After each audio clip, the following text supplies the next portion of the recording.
కనపడుతున్నాము అంటే మలినముతోటే కనపడుతున్నాం. మనలో ఏదో ఒక మస్టు, మనలో ఏదో ఒక పాపము, ఏదో ఒక రకాలైన లోక సంబంధమైనది ఇంకా మనలో దాగి ఉంటున్నాయి. అందుకనే మనలో అనేక రకాలైన పాపములు మనలో కనపడడం వల్ల లోకం మనలో చూసి మనుషులు ఏమంటారు తెలుసా? ఈ దోషాలను ఎత్తి చూపిస్తున్నారు. నువ్వు అలాంటి వాడు కావా, నువ్వు అలాంటి దానివి కావా, నీ జీవితంలో అలాంటిది లేదంటావా? నిజమే కదా. కనిపించే వాటిని ఎత్తి చూపిస్తారు, కనిపించలేని వాటిని చూపించరు. కనిపించే వాటిని చూపించే వాళ్ళే ఇంతమంది ఉంటే కనిపించిన దేవుడికి ఇంకెన్ని కనపడుతున్నాయి? మన దేవుడట మన జీవితంలో రహస్యాలన్నిటినీ బయటికి తీసుకొస్తాడట. ఎవరికి కనబడకుండా మనం దాచుకున్నామో, ఎవరికి తెలియకుండా మన జీవితంలో ఉంచుకున్నామో ఇవన్నీ దేవుడు కనబడుతున్నాయంట కదా. సరే మీకు ఆ మాట చూపిస్తాను. కొరింథీయులకు రాసిన మొదటి పత్రిక 4వ అధ్యాయము, కొరింథీయులకు రాసిన మొదటి పత్రిక 4వ అధ్యాయము 5వ వచనం అండి. 5వ వచనం 4:5. కాబట్టి సమయం రాకమునుపు అనగా ప్రభు వచ్చే వరకు దేనిని గూర్చి తీర్పు తీర్చకుడి. ఆయన అంధకారమందలి రహస్యములను వెలుగులోనికి తెచ్చి హృదయములలోని ఆలోచనలను బయలుపరిచినప్పుడు ప్రతి వానికి తగిన మెప్పు దేవుని వలన కలుగును. సరే, ఆయన అంధకారములను రహస్యములో ఉన్న వాటిని అన్నిటినీ బయటికి తీసుకొస్తాడట. మనుషులైతే మనం చేసిన వాటిని చూసిన వాటి గురించి మన గురించి చెప్తారట. కానీ మన దేవుడు మన హృదయంలో ఉన్న వాటిని అన్నిటినీ బయటికి తీసుకొస్తారట. మనుషులు బయటికి కనపడేయన్నీ ఎలా కనపడుతుంది తెలుసా? మన హృదయంలో ఏ కోరికలు అయితే ఉంటాయో అవే బయటికి చూపిస్తాం మనం. కానీ దేవుడు ఎక్కడ చూస్తాడు తెలుసా? హృదయాన్ని పరీక్షించేవాడు. మన హృదయంలో ఉన్న చెడుతనం దేవుడికి తెలియదా? మన హృదయంలో ఉన్నది పాపం తెలియదా? అందుకని దేవుడు అంటాడు, నిజంగా మనం కడగబడ్డామా? కడగబడితే మన హృదయము పవిత్రంగా ఉందా, పరిశుద్ధంగా ఉందా? అందుకే అంటారు, యేసు యొక్క రక్తము మన ప్రతి పాపమును కడిగి శుద్ధీకరించగలుగుతుంది. మనం ఏ పాపాన్ని అయితే యేసు ప్రభువు దగ్గర ఒప్పుకుంటున్నామో ఆ పాపాన్ని విడిచిపెట్టామా? ఒకవేళ విడిచిపెట్టలేని పాపములేవి కూడా అవి క్షమించబడిన పాపములు కాదు. మనం ఒప్పుకున్నాము అంటే అది విడిచిపెట్టాలి. మనం ఒప్పుకోలేదు అంటే ఇంకా మనం పాపంలోనే, ఆ పాపాలు మనకి ఇష్టమైనవి కాబట్టి అందులోనే కొనసాగుతున్నాం. మనం అందులోనే కొనసాగితే మనం ఎలా పరలోకం వెళ్తాం? పాపము చేసేవాళ్ళు ఎవరూ కూడా, పాపాత్ములు అనబడే వారు ఎవ్వరూ కూడా దేవుని యొక్క రాజ్యంలోనికి ప్రవేశించరు. మీ అందరికీ తెలుసు కదా, మీకు ఎన్నోసార్లు చూపించాను, ఇక్కడే మీకు చూపిస్తాను మరలా ఆ మాటలు. కొరింథీయులకు రాసిన మొదటి పత్రిక 6వ అధ్యాయము, కొరింథీయులకు రాసిన మొదటి పత్రిక 6వ అధ్యాయము 9-10 వచనాలండి. 9-10 వచనాలు. అన్యాయస్తులు దేవుని రాజ్యమునకు వారసులు కానేరరు. కానేరని మీకు తెలియదా? మోసపోకుడి, జారులైనను, విగ్రహారాధికులైనను, వ్యభిచారులైనను, ఆడంగితనము గలవారైనను, పురుష సంయోగులైనను, దొంగలైనను, లోబులైనను, త్రాగుబోతులైనను, దోషకులైనను, దోచుకుని వారైనను దేవుని రాజ్యమునకు వారసులు కానేరరు. ఖచ్చితంగా దేవుడు చెప్పాడు అపోస్తలుడైన పౌలు ద్వారా. ఇలాంటి చెడుతనం కలిగిన వారు ఎవరు పరలోకము చేరరు. అర్థమైందా? అందుకని అంటున్నాడు, నీవు నేను యేసు ప్రభువు యొక్క రక్తం చేత కడగబడ్డవని చెప్పుకుంటున్నాం, రక్షించబడ్డవని చెప్పుకుంటున్నాం. కానీ మనం పవిత్రంగా ఉన్నామా? మన హృదయం తెల్లగా ఉందా, పరిశుద్ధంగా ఉందా అంటే లేదు. అనేక రకాలైన మాలిన్యములతో నిండిపోయింది. మన హృదయంలో దేవునికి చోటు ఇవ్వలేదు. దేవునికి చోటు ఇవ్వలేదు. మన హృదయంలో ఏముందో తెలుసా? కడగబడ్డమని చెప్పుకుంటున్నామే తప్ప ఇంకా మన జీవితం ఇలాగే ఉందట. అందుకనే మనము ఆ రేర్పు, ఆ రక్తము కిందకి రాలేదట. రక్తము కిందకి రాలేదు. పేతురు రాసిన మొదటి పత్రిక 2వ అధ్యాయము, అపోస్తలుడైన పేతురు రాసిన మొదటి పత్రిక 2వ అధ్యాయము రెండవ అధ్యాయము 1-2 వచనాలండి. ప్రభు దయాళుడని మీరు రుచి చూచి ఉన్న యెడల సమస్తమైన దుష్టత్వమును, సమస్తమైన కపటమును, వేషధారణ, అసూయను, సమస్త దూషణ మాటలను మాని క్రొత్తగా జన్మించిన శిశువులను పోలిన వారే. మన జీవితంలో ఇలాంటివి మన హృదయంలో ఉండకూడదు. ఏంటంట? సమస్తమైన వేషధారణ, దుష్టత్వము, కపటము, దూషణ మాటలు, అసూయ, ఇవా మనం దేవుని నమ్ముకున్న వారు మనం చెప్తున్నాం. మన హృదయంలో ఇలాంటి వాటిని చోటిస్తే మనం దేవుని పిల్లలం ఏంటి? మనం ఎలా యేసు ప్రభు వారి చేత రక్షించబడ్డ కడగబడ్డామని చెప్తాం? యేసు ప్రభు అనే రక్తం చేత కడగబడిన వారు ఎలాగుంటారు అంటే ఇలాంటి లక్షణాలు కలిగి ఉంటారు. అందుకని అంటాడు వీరట యేసు ప్రభు అనే రక్తం చేత కడగబడిన వారు అంటారు ఆత్మ సంబంధమైన ఫలాలు ఫలించేవారు ఉంటారు. ప్రేమ, సంతోషము, సమాధానము, దీర్ఘశాంతము, దయాలత్వము, మంచితనము, విశ్వాసము, సాత్వికము, ఆశా నిగ్రహము. 9. క్రైస్తవుని యొక్క జీవితంలో రక్షించబడిన వారు, యేసు ప్రభు అనే రక్తం చేత కడగబడిన వారు అనబడుతున్న వారు ఇలాంటి లక్షణాలు కలిగి ఉంటారు. మంచి లక్షణాలు. కాబట్టి ఈ రాత్రి దేవుడు నీకు నాకు తెలియచేయాలనుకున్నది ఏంటంటే మనం యేసు ప్రభు అనే రక్తం చేత కడగబడిన వారు అయితే మనం పరిశుద్ధులుగా జీవిస్తున్నామా? పరిశుద్ధమైన జీవితాన్ని జీవించగలుగుతున్నామా? ఆ పరిశుద్ధతను కొనసాగించగలుగుతున్నామా? ఏదో కొంతకాలమైన భక్తి చూసారా? ఇప్పుడు చూడండి, మొన్న అక్టోబర్లోనేమో ఎర్రబట్టలు వేసారు. ఇప్పుడు 4 రోజులు ఎర్రబట్టలు వేసుకొని తీసేసారు. ఇప్పుడు నల్ల బట్టలు వేశారు. ఈ నల్ల బట్టలు ఇంకో డిసెంబర్ 15, 14 ఇప్పుడు మొదలెట్టేసారు. మళ్ళీ యాత్రలకు వెళ్ళిపోతున్నారు. తీసిన వాళ్ళు తీసేస్తున్నారు. ఇంకా 40 రోజులు దీక్ష అయిపోగానే వీళ్ళ దీక్ష కూడా తీసేస్తారు, అయిపోద్ది. మళ్ళీ ఉన్న సంవత్సరంలో ఉన్న ఆ 11 నెలల్లో కూడా 10 నెలల్లో కూడా వీళ్ళు ఇష్టానుసారంగా జీవిస్తారు. ఇష్టానుసారంగా. నేను మార్కెట్లోకి వెళ్తే ఏంటి కాయగూరలు ఎంత భయంకరంగా రేట్లు పెరిగిపోయి అంటే వాళ్ళు అన్నారు, ఇది కార్తీక మాసం కదండి అన్నారు. ఏ కార్తీక మాసం అయితే ఇప్పుడు స్వాములందరూ అండి కాయగూరలే తింటారు, మాంసం తింటారండి అన్నారు. అందుకని ఈ రేట్లన్నీ దిబ్బరు వాళ్ళు తినేస్తున్నారట కాయగూరలన్నీ. ఇప్పుడు అదే కాయగూరల రేట్లు పెరిగిపోయాట. ఇటు వాళ్ళు తినేస్తేనే అంత పెరిగిపోతున్నాయి అంటే నిజం బాబు, వాళ్ళే కొనేసుకుని పట్టుకుపోతారు, దొరుకుతలేదు కాయగూరలు. అందుకనే రేట్ ఎక్కువైపోయింది. ఒకప్పుడు మన దగ్గర కేజీ వంకాయలు 5 రూపాయలు 10 రూపాయలకు ఉండే వంకాయలు ఎన్ని పోగులు పెట్టేవి ఈరోజు 70-80 రూపాయలు అమ్ముతున్నారు వంకాయ కేజీ. ఎంత భయంకరంగా చూడండి. ఏమంటే అన్నీ వాళ్ళే పట్టుకుపోతున్నారు. ఏమంటే ఈ కార్తీక మాంసం అయిపోయేదాకా అలాగ ఉంటాయట. ఈ 4 రోజులు పోతే మళ్ళీ బోల్డ్ కాయగూరలు బాబు అన్నారు. నిజమా అంటే నిజమే బాబు. ఎవరు తింటారట అప్పుడు 11 నెలలట అన్ని మందు ముక్కతో ఉంటారట వాళ్ళు. కాబట్టి ఇంకప్పుడట దానికి రేటు పెరుగుతుంది కానీ కాయగూరలకు రేట్లు పెరగబట్ట. అది వాళ్ళ దీక్ష. మరి మన దీక్ష అలాంటిదా? ఎప్పుడైతే మనం యేసు ప్రభువుని నమ్మేమో ఆ రోజు మనం దీక్ష పుచ్చుకున్నామంట. ఎప్పుడు దాకా? చచ్చేదాకా. ఈ దీక్ష అలాంటి తెలుసా? ఏదో 4 రోజులో లేకపోతే 4 నెలల్లో 4 రోజుల్లో దీక్ష కాదు. మనం చచ్చేదాకా అలాగ ఉండాలట. ఎలాగా? ఆయన ఎలాగ ఉన్నాడో అలాగ ఉండాలట. మన దీక్ష ఎలాగ ఉంటుంది? మన కష్టాలు వచ్చినప్పుడేమో ఇంకెలాగ ఉంటాను తండ్రి, 1 నెల రోజుల దాకా 2 నెలల దాకా మనం అంత దేవుడి దగ్గర ఉంటాం. దీక్షలో కూర్చున్నట్టు ఉంటాం అన్నమాట. మన సమస్య తీరేదాకా. ఒకవేళ మన సమస్య తీరిపోయింది అనుకో మళ్ళీ మామూలే అయిపోయింది కదా, మళ్ళీ మనకేం రాలేదు కదా. అది వచ్చినప్పుడు చూద్దాంలే మన దీక్ష. మళ్ళీ అది వచ్చినప్పుడు చూద్దాం దీక్ష. ఇదా? లేదు. అందుకనంటే మన భక్తట చచ్చిపోయేదాకా అలా ఉండాలట. ఏ రోజునైతే యేసు ప్రభు వారి దగ్గరికి వచ్చి మన పాపాన్ని ఒప్పుకున్నాం, విడిచిపెట్టేసాము, అది చచ్చేదాకా కొనసాగించాలి.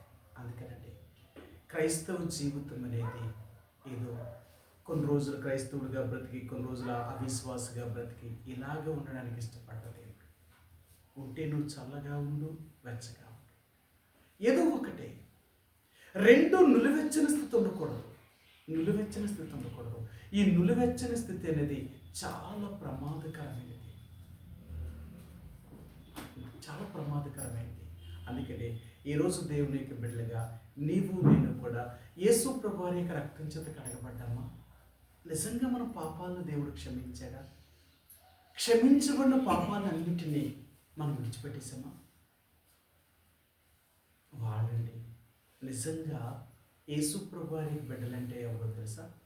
వారు ఎప్పుడైతే యేసు ప్రభు దగ్గరికి వచ్చి, ప్రభువా ఇంతవరకు నేను తెలుసో తెలియకో ఎన్నో తప్పులు చేశాను, నన్ను క్షమించు, నీ రక్తంతో కడిగి నన్ను పవిత్రపరిచి నీ బిడ్డగా నన్ను చేసుకో అని ఎవరైతే ఒప్పుకున్నారో వాళ్ళు ఆ రోజు నుంచి ఇక పాపంతో ఇక జోలి ఏమీ లేకుండా జీవించడానికి ప్రయత్నం చేయాలి.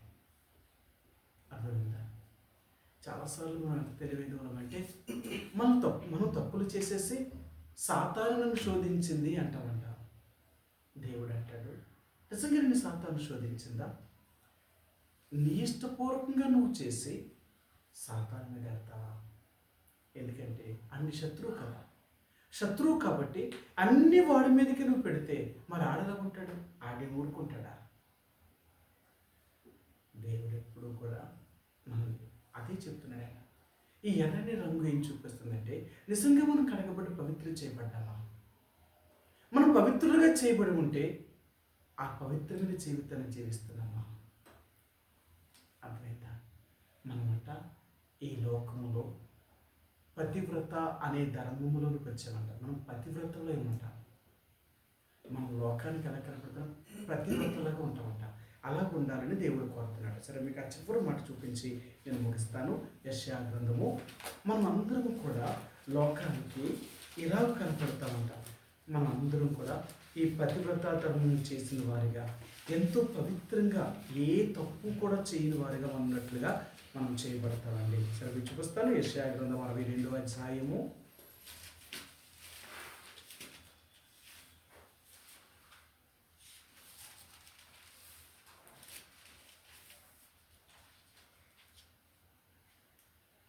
4వ వచనం అండి. 4వ వచనం 62:4 విడివి ఉన్న దానివని ఇక మీదటి నీవు అనబడవు, పాడైనదని ఇకను నీ దేశం గురించి చెప్పబడదు. ఎప్సిబాని నీకును, బ్యోలాని నీ భూమికి పేర్లు పెట్టబడును. సరే, అక్కడ ఎప్సిబా అనే దాని దగ్గర, బ్యోలా అనే దాని దగ్గర 1, 2 ఉన్నాయి కదా. సరే, ఆ కింద చూడండి, కింద పుట్టినట్లు ఇచ్చాడు. 1 అనేది అంటే ఎప్సిబా అనగా, బ్యోలా అనగా, ఎప్సిబా అనగా ఇష్టురాలు, బ్యోలా అనగా పవిత్రతలు. సరే, పతివ్రతలు అంట.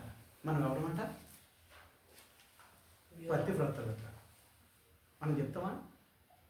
ఎవరినంటాడు పతివ్రతలని? ఈ లోకంలో పతివ్రతలు అంటారు కదా, ఎవరట? లోకంలో అన్ని అంటారు కదా, అంతే కదా, పతివ్రతలు అంటారట. ఎవరంట పతివ్రతలు? ఎవరండి? తెలీదా అమ్మా?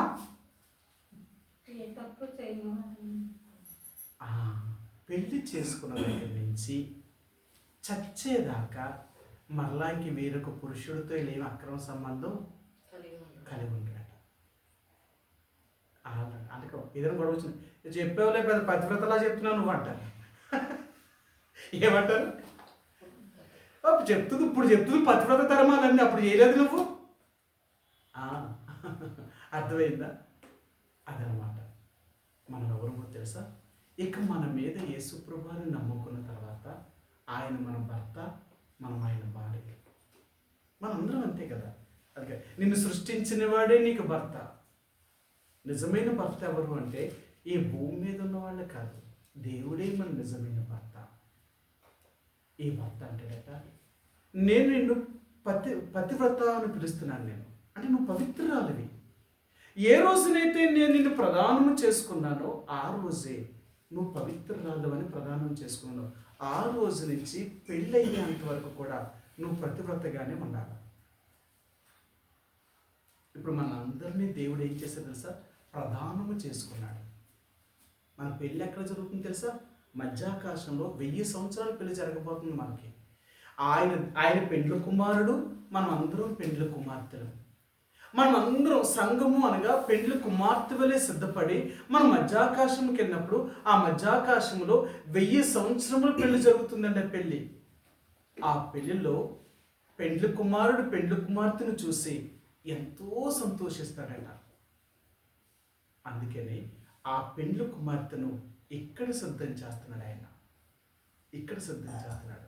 ఏమని సిద్ధం చేస్తున్నాడు తెలుసా? నేను నిన్ను ప్రధానము చేసుకున్నాను కాబట్టి నీ మీద ఏ నేరము మోపబడుకున్నట్లుగా పెళ్లి దాకా నువ్వు ఉండాలి ఖచ్చితంగా. ప్రధానం అయిపోతే పెళ్ళి అయిపోయినట్ట? ప్రధానమైతే పెళ్ళి అయినట్టు కాదు, నిశ్చయమైంది. అంతేనా? పలానా అబ్బాయి పలానా అమ్మాయికి, పలానా అమ్మాయి పలానా అబ్బాయికి వీళ్ళు నిశ్చితార్థం చేసుకున్నారంటే, వాళ్ళు పెట్టుకున్న పలానా పేరు పెట్టేసుకున్నారంటే, వీళ్ళు మరి పెళ్ళి అయ్యే దగ్గర ఎలా ఉండాలా? ఎవరింటి దగ్గర ఆలే ఉండాలి, మరి కలవకూడదు కదా. అర్థమైందా? ఎవరింటి దగ్గర ఆలే ఉండాలా, పెళ్ళి అయ్యేదాకా వీళ్ళు ఎక్కడ కూడా కలవకూడదు. అలా కలిశారనుకోండి వీళ్ళు తప్పు చేస్తారు. వీళ్ళు పాపం చేశారనుకోండి ఇంక వీళ్ళు పవిత్రులు కాదు, సరే వీళ్ళు ప్రతిభతలు కాదు. పెళ్ళికి ముందే తప్పు చేసినాడు ఎలా పవిత్రతలు అవుతారు? అందుకనే ఈ వివాహము అనే బంధం దగ్గరికి వచ్చినప్పుడు పవిత్రంగా ఉండాలట. కాబట్టి నేను ఎందుకు చెప్తున్నాను అంటే, యేసు ప్రభువు అనేక రక్తం చేత కడగబడిన మనం అందరము కూడా ప్రతిభతలు. మన మీద ఏ నేరారోపణ మోపబడకూడదు, ఏ నింద కూడా మనం మోపబడకూడదు. అలాగే జీవించాలి. అందుకని యేసు ప్రభువు అనేక రక్తం చేత కడగబడిన మనం అందరము కూడా అలాంటి పవిత్రతలకు రావాలని ప్రభువు కోరుతున్నాడు ఆయన. అందుకని యేసు యొక్క రక్తము ప్రతి పాపం నుండి మనల్ని కడిగి పవిత్రులుగా చేసిందంట. ఎంత పవిత్రులుగా చేసింది అంటే, ఆయనంత పవిత్రుడో అలాగ మన పవిత్రులుగా చేశాడు. ఆ పవిత్రతను మనం కాపాడుకోవాలి. ప్రతిరోజు తప్పు చేయకుండా ఉండడానికి పవిత్రం మనం కాపాడుకోవాలి. ఎందుకో తెలుసా? మనం తప్పు చేసాము అంటే మనం ప్రతిభతలం కాదు, అందుకంటే మనం దేవుడి దగ్గర చెందిన వారు అన్నమాట. కాబట్టి దేవుని యొక్క బిడ్డలుగా ఈ ఎరుపు రంగు అనేది ఏం చెప్తుందంటే, యేసు ప్రభువు యొక్క రక్తము, ఈ రక్తము మనల్ని కడిగి పరిశుద్ధులుగా చేసింది. ఆ పరిశుద్ధతను కొనసాగించడానికి మనం ప్రయత్నం చేయాలి. అంతేకాని కడగబడ్డాను ఇంకా ఆ రోజునే రక్షణ పొందాను అని చెప్పేసి మనకిష్టం వచ్చినట్లుగా మనం జీవిస్తే మనం పతివ్రతలం కాదు, కడగబడిన వారం కాదు. మరెవరో తెలుసా? మనం ఎవరమంటేనంట, బైబిల్ గ్రంథంలో ఈ పేతురు అపోస్తలుడైన పౌలు, అపోస్తలుడైన పేతురు గారు యేసుప్రభువుకి శిష్యుడే చెప్పాడు, కుక్క తన వాంతికి తిరిగినట్లుగాను కడగబడిన పంది మరలా తన బురదలో పొడినట్లుగాను ఈ సామెత వారికి తగిందంట. వీళ్ళు కడగబడ్డారు కానీ మరలా బురదలోకి వెళ్ళి పొరలేరు. వీళ్ళు పాపాలు ఒప్పుకున్నారు, దేవుడు క్షమించాడు, మళ్ళీ వీళ్ళు పాపంలోకి వెళ్ళి పడ్డారు. మరి ఇంకేలెవరు? అందుకనే ఈ 2 జంతువులతో పోల్చాడు. వీళ్ళ కుక్క, వీళ్ళ పంది. ఈ 2 స్వభావాలు అలాంటివంటే, కుక్క తన వాంతి చేసి మరలా అదే తింటుందట. పంది బురదలో పొరులిన దాన్ని మళ్ళీ కడిగితే మళ్ళీ అందులోకి వెళ్ళి పొరులుతుందట. అంతే మనం కూడా కడగబడిన వారమైనట్టుండి మరలా మనం తిరిగి బురదలోనే పొరులుతూ ఉంటే మనం ఏమంటారు? ఇంకా మనమేం కడగబడిన వారము. కాబట్టి యేసు ప్రభువు యొక్క రక్తము మనం శుద్ధి చేసి పవిత్ర చేస్తుంటే ఆ పవిత్రతలో జీవించడానికి, ఆ పవిత్రంగా బ్రతకడానికి ప్రయత్నించి ఆను దేవుని బిడ్డలు. ఈ దేవుని బిడ్డలు ఏం చేస్తారు తెలుసా? రోజు రోజుకి ఇంకా పవిత్రంగా ఉండడానికి ప్రయత్నం చేస్తారు. ఈ లోక మాలిన్యం అంటుకోకున్నట్లుగా కాపాడుకుంటారు. ఇదంతా చెడిపోయిన లోకం. ఈ చెడిపోయిన లోకంలో ఈ లోకం తన లోనికి రాకుండా, ఈ లోక పాపము తన మీదకి రాకుండా ఉండడం కొరకు వీళ్ళు ప్రతిరోజు జాగ్రత్త పడుతూ ఉంటారు. కాబట్టి నీవు నేను అలాగే ఉండాలని ఆ యేసు ప్రభువు కోరి మనం రక్షించి తన రక్తంతో కడిగి శుద్ధీకరిస్తే ఇప్పుడు మనం ఎలాగున్నాం?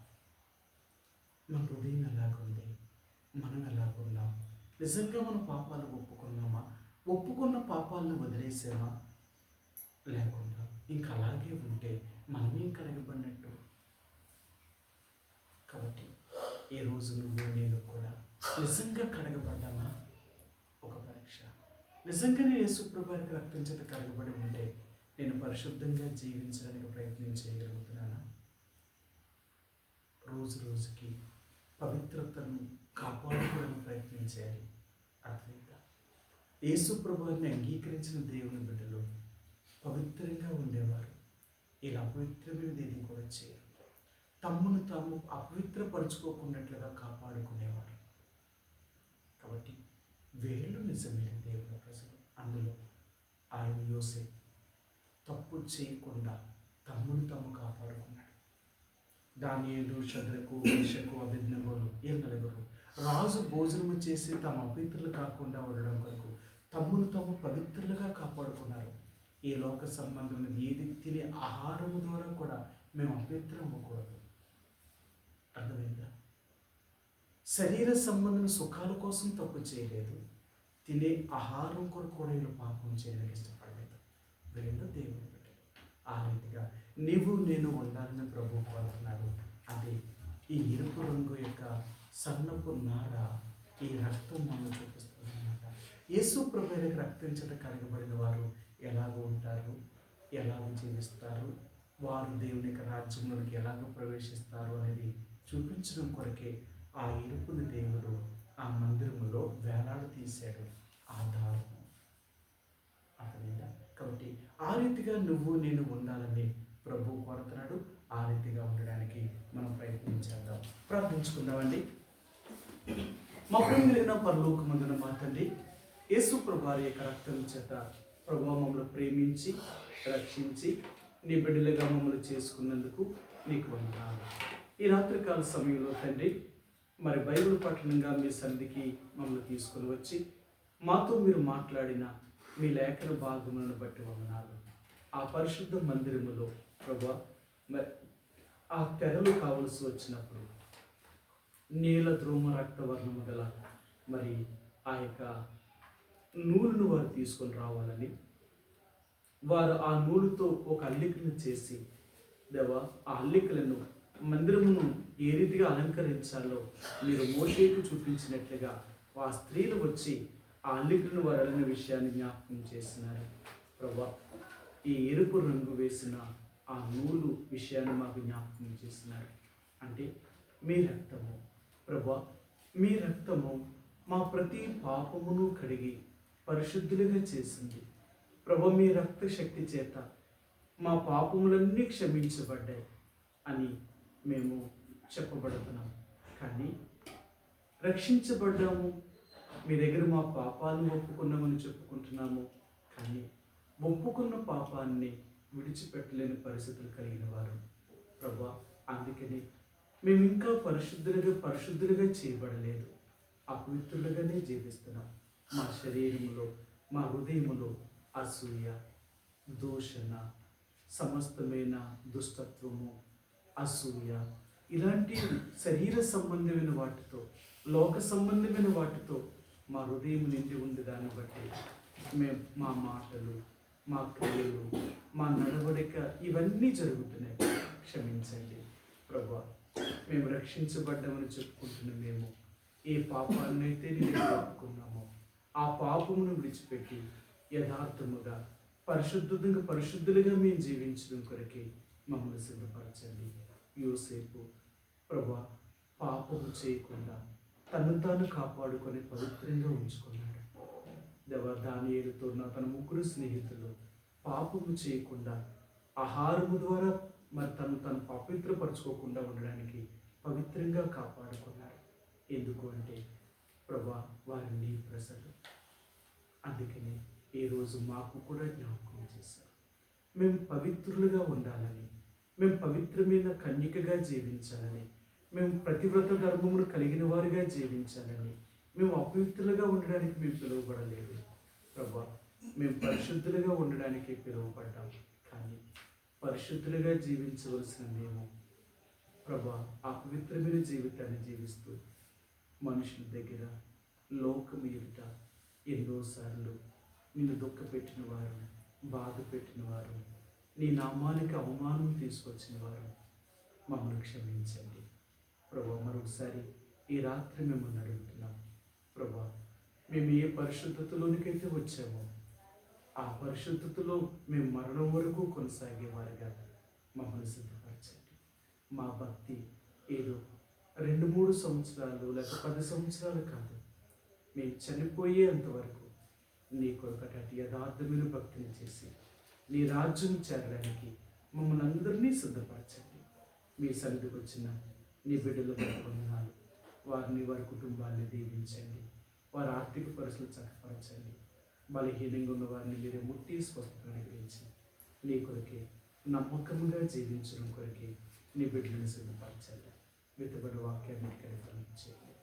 నీకు అనుకూలమైన జీవితాన్ని జీవించేవారుగా మమ్మల్ని సిద్ధపరచమని మీ చేతులకు అప్పగిస్తూ మహిమ ఘనత ప్రభావం మీకే ఆరోపిస్తూ యేసు ప్రభువారి యొక్క పరిశుద్ధమైన ఘనమైన శ్రేష్టమైన నామంలో ప్రార్థించి అడిగి వేడుకుంటున్నాం మా తండ్రి.